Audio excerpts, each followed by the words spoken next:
What is going on, everyone? Welcome to some analysis. So these videos, essentially all I'll be doing is looking at some of the ideas I have for potential trades. Now, obviously these are just my ideas and you don't have to follow them. It's just what I'm thinking, if I'm looking at key levels, whether we break those levels or come back, what are some potential trades I might be looking at in the coming days or hours. Okay, so I'll try to keep it very simple. I'll go through all of these pairs, or most of these pairs to the right here. And these are just the pairs I trade, which are just the major and the minor FX pairs. Okay, so we'll start on EURJPY. And this is a trade I literally took a couple of minutes ago. And I want to start with this because this essentially is my entire strategy in a nutshell. Okay, it's extremely simple. And yeah, it works well for me. Hopefully you guys can learn something and maybe implement some stuff. So the way I look at my trading is very, probabilistic. Okay, I don't even know if that's a word, but I think you understand what I mean. I want to have the highest probability when I enter trades. So the way I look at this is I see price creating a higher high over here. Okay, then I see price pushing down, creating a higher low right here, and then what happens next is we break above the previous higher high and create a new higher high. Okay, so just from that information, I can already tell that most likely, the momentum and the structure of this market is bullish. Okay, we create higher highs, higher lows, and a new higher high. Okay, so, the way I like to look at it is ignoring this stuff to the left here. Okay, when I see price break and close above this key level, okay, with this candle right here, with really nice momentum, a really nice bullish close. Okay, if I had a life or death trade, like I could only take one trade and this is all the information I have right here. Okay, what would I take? I'd obviously take a buy. Okay, we have bullish trend, we have higher highs and higher lows being formed, and we're making new highs. Okay, so first of all, there's one really strong piece of evidence that this can continue bullish. Then when I'm able to combine that with my entry, which is on the 1 hour, okay, when I'm able to combine that information I had on the 4 hour with some patterns and entry confirmations on my 1 hour, that is when I really create a high probability setup. So if we look at my entry over here, the 4H closed right about here. Okay, so we had that nice bullish close, creating that higher high. Okay. Then we see the 1H pushing back to this key level. We see a really nice weak rejection, okay? And what that shows is that, the sellers are trying to push this back down, okay? They're trying to push it back down, but this weak rejection shows that the buyers are in control, okay? And then what's followed by that is a nice big engulfing candle, okay? So we have this higher high, higher low, continuation and rejection formation on this 1 hour. Plus we have the trend on the 4 hour and the structure. Okay, so very high probability trade. The reason I put my stop, a bit wider below this key level is just because we didn't quite have a very deep retest. So, usually I like to take trades with much deeper retests. I put my stop below the lows of that wick, but we didn't quite have a very deep retest, but it was still enough for me. Had the engulfing candle, enter with a buy stop right above that high, and stop loss safely below the structure. Okay, we're targeting a 1 to 3. That's just how I trade. I use a 1 to 3 risk to reward, and I move my stop to break even once I hit this 1 to 1. Okay, the reason for that is not, anything particular. It's just because I've tested my strategy hundreds and hundreds of times and with different variations of risk management. And for me, this particular combination of the 1 to 3 and stop loss at break even with a 1 to 1 just produced the best results. Okay, so if you guys are unsure about which, setups or management to use, test it, because everyone's strategy is obviously a bit different and it's not going to be the exact same for everyone. You might have better results only using a 1 to 2 or using a trailing stop. Okay, try it out, see what works for you. Interested in seeing our trades live as they happen? By joining the A1 Trading Discord, you'll get a notification every time one of our traders enters a position. Each trade we share comes with an entry price, a stop loss, and most importantly, a full breakdown of why the trade was taken. Learn alongside our experienced traders, join our active chat room, and ask your questions in our coaching webinars. Between our team of active traders, we trade Forex pairs, commodities like gold and oil, crypto, and stocks. By joining the group, you'll be able to keep up with all of it. Sign up today using the link in the description, and don't forget to use our promo code listed below for a special subscriber discount. Thanks for watching, and see you inside. So very simple, higher high, higher low, retest, continuation, okay? And if we continue to look at some of the other Japanese yen pairs. So here we have New Zealand dollar, Japanese yen, okay? We can see a very similar situation, okay? So this shows more confidence that the Japanese yen is weak. We have a higher high right here. Then we continue bullish, create a higher low, and now a new higher high with the break of the previous level, okay? So, we can see across different pairs that Japanese yen is weak. And here's another entry opportunity I would be looking at. I'm obviously not going to double up on two Japanese yen pair sells. So I'm not going to take NZD/JPY buys and EURJPY buys, because if Japanese yen, turns the opposite direction, I'm not going to take that. So in terms of 1 hour, I didn't quite like this entry over here just because we didn't have the engulfing candle. But there is still definitely a re-entry opportunity if price creates a little double bottom structure. So we push up and then continue bullish from there. Okay, definitely something I might look at. But yeah, we'll see how these Japanese yen pairs play out. But I think overall we can start seeing bearish behavior for the Japanese yen pair. Okay, the next thing I want to talk about is there's always new entry opportunities. So let's say price rejects off this level, you don't quite get the entry, and then it pushes bullish and creates the exact same scenario that we saw right here. We break above the previous level, create a new higher high. Okay, once we see that sort of stuff start to happen, okay, I might start looking at potentially the 1H to push back and then create that exact same rejection with some wicks pushing bullish from here. Okay, so the thing I want to highlight is you don't have to be the first person into every single trend or trade. Trends continue, okay? There's going to be new entry opportunities.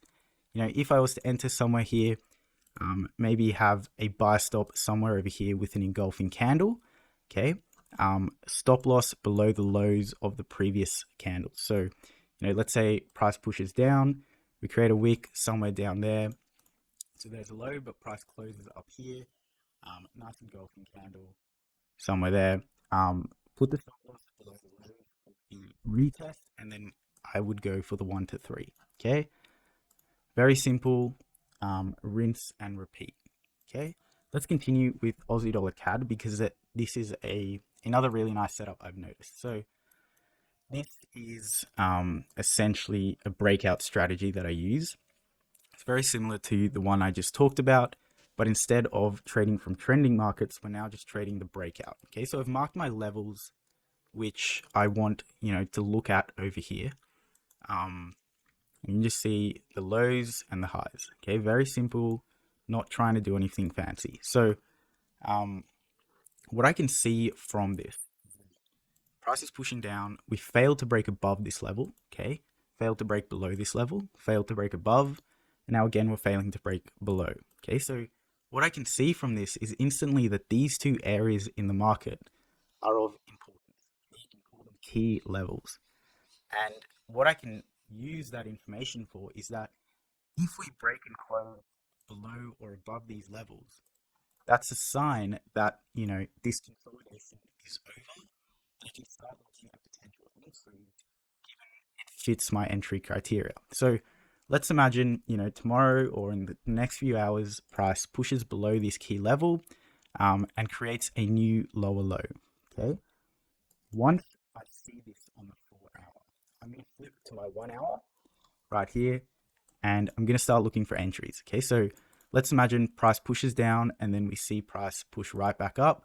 We create some really nice wick rejections up in this level and then a nice engulfing candle. Let's say candle closes somewhere there, wick rejection up here.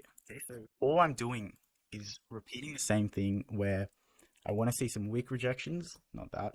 I want to see some wick rejections forming here, and then I want to see a momentum shift candle off of that, like an engulfing candle. Okay, so this is all I want to see, and let me show you again why, you know, this is a high probability setup. So if we look at the 4H, we can see that we have a structural high here. Okay, then let's push down, we create a low, we push back up, fail to break below that, create a lower high. Then let's say we break below, create a new lower low, and then a new lower high. Okay, so essentially what we've created there is the beginning of a downtrend. Okay, looking something like that. Definitely not confirmed yet. Okay, but when I see price push back to this key level, okay, what are we creating? We're creating a nice exhaustion phase. Okay, and when I combine that with my entries on the 1 hour, I can, you know, really tell myself that this is a high probability setup. And if I take this, you know, I'm on the right side of the market. Okay, let's continue. GBPAUD, there's some nice setups here as well. Very similar sort of situation. So GBPAUD is similar to EURJPY that I talked about before. You can just see broken above a key level here, created a new higher high. Okay, so from this point, we need to wait for that exhaustion and then that continuation. Very simple, rinse and repeat. If you look at the 1 hour in terms of entries, now this is something, you know, which confuses a lot of traders, and it's called higher time frame bias. Okay, so if we look at the higher time frame here, we can definitely start to gather, even if we look on the line chart, it's a bit more obvious, but we can start to gather that this is the key level. Okay, price fails to break above this key level multiple times. Okay, I correct myself, it fails to break and close above this level. Okay, we have a big wick rejection, couple of wicks here, and then you flip to the 1 hour and you're like, hold on, where is this level? Okay, and this is now I use the 4 hour to identify my structure. Okay, whether you use a different time frame, it doesn't matter.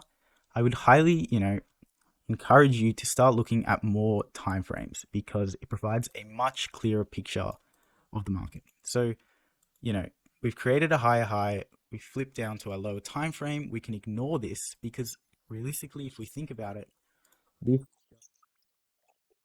so we're rejecting this level, it comes straight back down. So if price pushes back down here, creates that weak rejection, engulfing candle, boom, ready for that entry above the highs, pardon me, stop loss below the lows, and we take that 1 to 3.